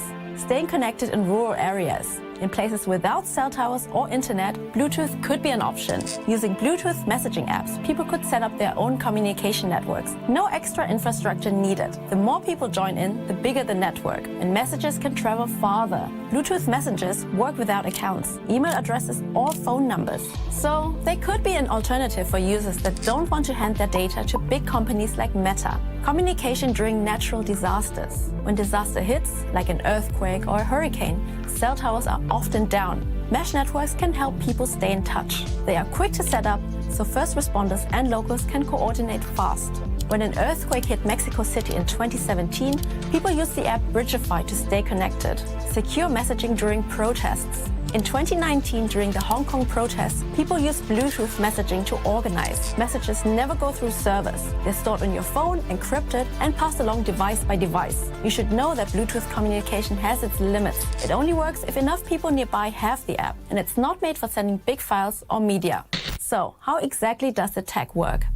Bluetooth connects 2 devices over short distances using invisible radio waves. When 2 devices pair, they pick a specific frequency, like a channel, so they only talk to each other, not to other nearby devices. Once paired, the devices can send data back and forth. What makes Bluetooth so secure, transmitted data between paired devices is encrypted and never runs through external infrastructure. Plus, the paired devices switch channels about 1,600 times per second. So, even if a hacker manages to get into a specific channel, they only get a tiny fraction of data. The range for messaging is about 100 meters. For longer distances, apps use a mesh network. Many devices link up, so messages can hop between them. As users move, they form clusters of devices that can talk to each other. Devices close to another cluster connect those two, and so on. Still, only the sender and receiver can read the messages. Everyone else just passes it along, like a sealed envelope. Would you use Bluetooth messengers? Let us know. Have you seen these videos lately? Some look like war movies, but they're not real. Social media is flooded with dramatic clips claiming to show the Israel-Iran war. But a lot of them are AI fakes or old footage from completely different conflicts. Here's what you need to know to tell fact from fiction. Strikes, counterstrikes, and ceasefires. The Israel-Iran war